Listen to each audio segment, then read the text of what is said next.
Your Mindset with Nate Skula and Kim Adele. Hey. Hey Kim, how you doing? Really good. How are you? Very good. I'm really excited actually about leaders' mindsets. I'm really excited about it because it's so close to, people, they're either glass full, glass empty, right? And they've either got a glass or they haven't, right? You know what I mean? No, but you say that, and it's funny. For years, I used to say that, you've got some people who are glass half full, you've got some people who are glass half empty, and there's some people who it was the best glass in the world and somebody borrowed it because they've got themselves in such a bad place. But what I now realise is the point we're all missing when we look at that is it's a glass. We can actually refill it. So whether it is half full or half empty, the question we should be asking ourselves is, what can I do to fill it back up?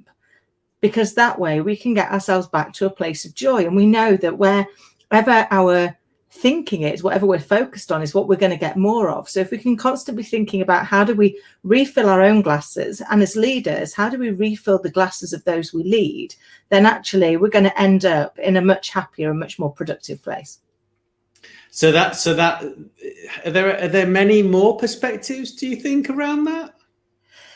Well, I think perspective is it's a fascinating topic, isn't it? Because depending on what we perceive to be true, it becomes our reality. So perception, like possession, really is 9/10 of the law. If I perceive it to be true, it's true. And I remember many years ago having a conversation with somebody that I was leading at the time, whose view was, well, your perception is just wrong. And I was like, well, that's fine. My perception is different. I have a different viewpoint. But actually just telling me it's wrong isn't going to change my perception. What we need to do is understand, why am I perceiving it to be this way? Why are you perceiving it to be that way? And can we find some common ground? And then we can work together from that. Because this isn't about me being right or you being right. Because the reality is, just because I'm right doesn't make you wrong. And just because you're right doesn't make me wrong. We're just viewing things from a different perspective. But very often we get into that unhelpful and unhealthy debate where we just try and make our point a little bit louder, a little bit like playing Pictionary with my best friend. If you don't get it the first time, she underlines it. It's not that I can't see it, I just don't know what it is. So underlining it isn't going to help me, because I was still not going to know what it is that you've drawn. You're going to have to draw something else. And the same is true when we're communicating with people. As the person communicating, as the leader, it's my responsibility to make sure that the people I'm communicating to understand. And therefore, sometimes you've got to check that understanding. And if it isn't right, change the words you use. That doesn't mean say you're changing your message, but you're using words that make it easier to understand. I remember years and years ago being told that I didn't have the gravitas or the vocabulary to make it. So although I had the brains, I wouldn't get there because I, was a little bit too hyperactive puppy dog, and I didn't know how to use the right words. So I tootled off and I read lots of books and I learned how to say ridiculous phrases that nobody understood. And then I suddenly realized that actually my people no longer understood me. So I was talking to them, and instead of saying there's lots of things that we could do, I'd go, there's a plethora of ways we could fix this. And they'd be thinking, what on earth is she talking about? I ran remote teams, and yet we'd talk about the fact that we ran peripatetic teams. Who knows what that means? And they're going, have you just been insulting to me? And I'm like, no, you're peripatetic. You have no fixed abode. But you can see how badly you could communicate with somebody. So whilst I was now hitting the requirement, which was I could use big words, I could put them into the conversation, I couldn't actually make people that worked for me understand me. So I had to go back and relearn all of that and learn that the most important part of communication is that the person you're communicating with gets the point you were trying to get across. Not that you were the loudest or that you had the best vocabulary, because that really is a little irrelevant. It's a little bit like being the kid at the, that's got the last piece of the jigsaw and is holding on to it because they want to be the winner. And it's like, we're not 5 anymore. We should hopefully have moved beyond that and recognized that actually the point is that the jigsaw gets finished, not that who it is that puts in the final piece. And I think that's something that, you know, is evolving in leadership. For many years, leaders got promoted because of their IQ, and also because they were the best at doing the thing that they were doing already.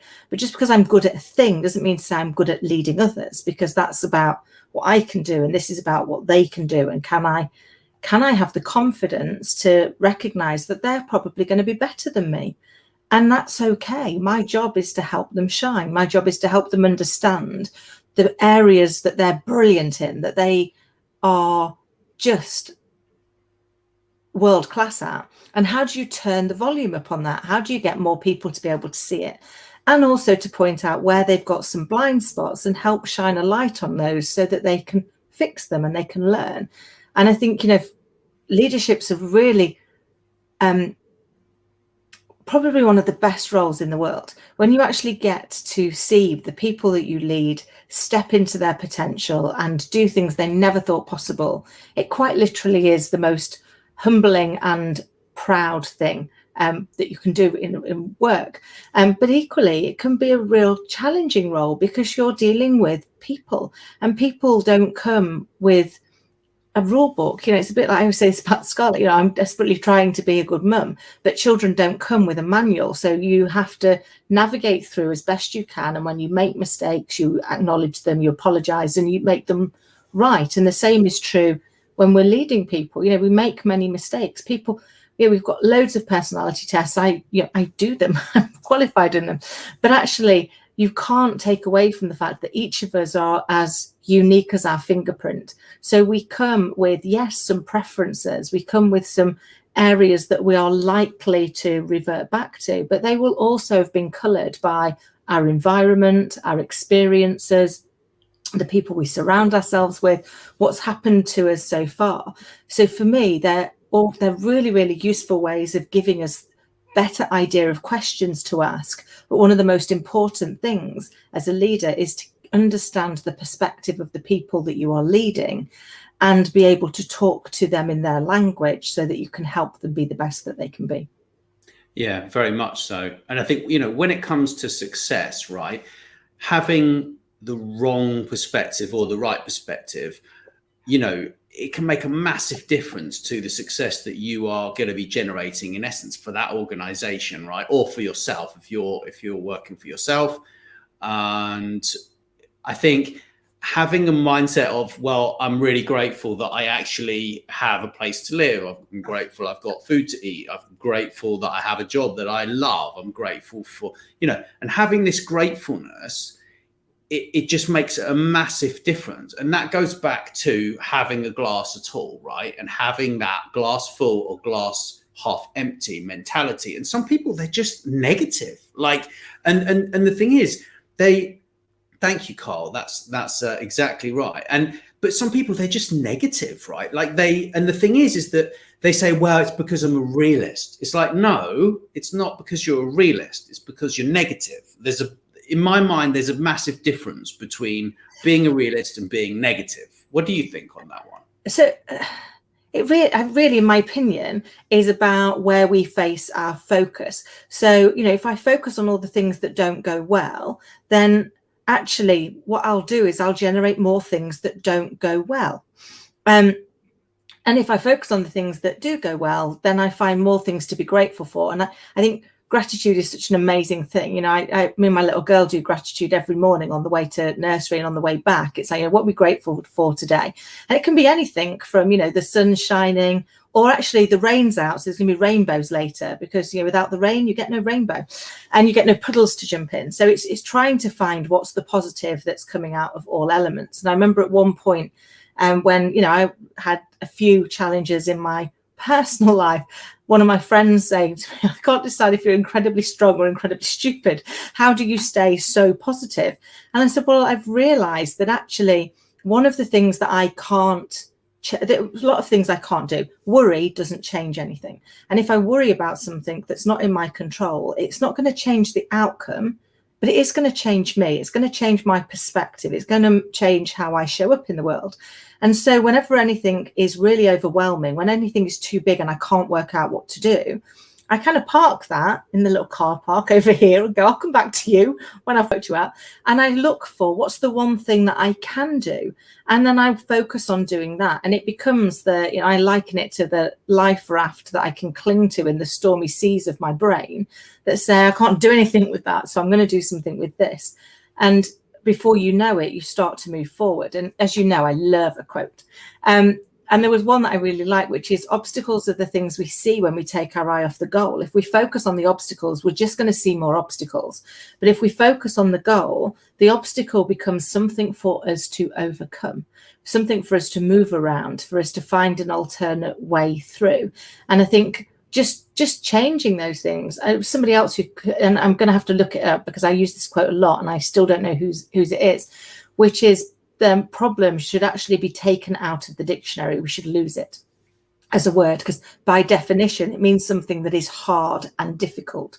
So the minute we give it that label, we're already going, oh God, this is hard. I've already in that, you can already feel your energy start to drop slightly because it's hard, it's uncomfortable. I don't want things that are hard or uncomfortable. That feels difficult. Whereas if instead everything is a challenge, and challenges can be great things, can't they? So everything is a challenge, a problem to be, a challenge to be solved, an opportunity to be explored. It's just some of them are nicer than others. Some of them we're going to more look forward to. Then actually we trigger a different part of our psyche and we start to view it in a different way because it's no longer something that's going to harm us. It's something that actually we can fix. And I personally think, opportunity and challenge are the same thing. It's just like a squirrel is a rat in a better fur coat. So yeah, I totally agree with everything you just said. But it's funny when you're actually in that mindset of thinking it's hard and thinking it's a problem, it actually becomes hard and it becomes a problem.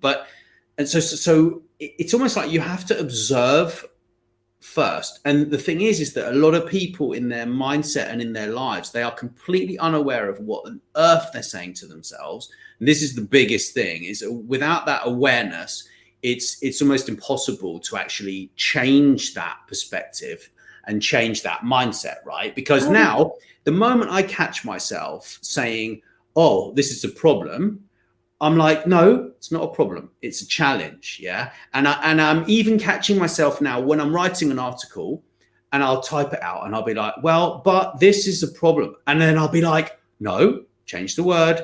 And I consciously am aware of what I'm saying to myself at most of those moments, right? Because we all have a feeling in here that makes us feel good or bad, right?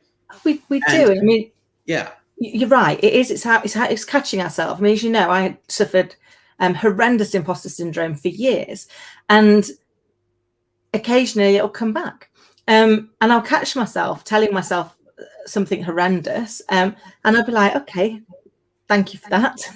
Now, are there any examples where I get it right? And now, what choice am I going to make? Because I think we've got to be passionately self-compassionate, because we aren't. We can be the cruelest to ourselves than we are to anybody else. And the problem that you've got, not a problem because it isn't, the opportunity we have is to change that dialect, because the one person we never get away from is ourselves. Wherever we go, we go.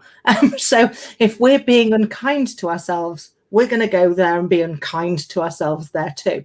So the piece of work that I've spent the last decade or so working on is, how can I learn to be kinder to myself? So that doesn't mean to say that you just assume that you're brilliant at everything and you become blinded to when you get it wrong, but to recognize that I am perfectly imperfect, as are all human beings. So as long as my intention was honorable, as long as I was trying to do the right thing, I was trying to be kind, I was trying to leave things better than I found them, then if I got it wrong, I can look at it and go, right, your intention was right. Let's have a look at what happened with your impact then. What can we change about what you actually did to ensure it better aligns with what you were trying to do? And that's what I do when I'm leading people, is I assume that their intentions are honourable. I don't think people get up in the morning and go, I wonder how to be really rubbish today. I wonder how to really irritate my boss. I wonder how to really mess up on a global scale. That might be what happens. but I don't think it's what they intend to do. And of course, there are exceptions to prove every rule, but in the main, I don't think they are. And therefore, if we start with people's intention and we confirm with them what they were trying to do, and if that is what we wanted them to do, then it's like, great, that's exactly what we needed. Let me just talk about the fact that whilst that is what you were trying to do, this is what happened. So how can I now help you align what you're doing with what you're trying to do so that you achieve your goal? And it's all about that subtle shifting of perspective. And we need to be much more conscious of the words we use, of the language that we put out there, because that tells a story. We're communicating all of the time. And as you know, as a face whisperer, we're communicating even before the words get there. But even when we get to the words, people are leaking what they really are feeling. And as a leader, one of the greatest skills you can have is to really listen to understand the other person's point of view. And that listening isn't just to what's being said, but what's not being said, so that you can actually really understand them and then help them move forward. Well, that's fantastic. You just shared massive value there. And thank you so much. So if people want to subscribe to our new podcast, they can go to mastermindset.co.uk and go onto the podcasting page, and we will drop a link somewhere for that here. And we're going to be putting out a weekly newsletter soon. So we'd appreciate it if everyone wants to subscribe. That's going to have some fantastic information on all sorts of different topics, from technology to mindset to podcasts we've been doing, loads of cool stuff, right? Yeah, and it's really about helping give back. And we've met some amazing people, and we continue to meet some amazing people. So, hopefully it will be useful for people, and they'll enjoy listening to the interviews as much as we've enjoyed being privileged to take part in them. And, if you know great people that you think would be amazing and have got huge amounts of knowledge and gifts to share with the world, then please do get in touch, because we're really here just to try and help connect more people with the thinking and the knowledge that they'd like to delve into. Yeah. Well, thank you. And thanks to everyone for listening. Thanks very much. Thanks for listening to Master Mindset. Please don't forget to follow wherever you listen, and tell your friends.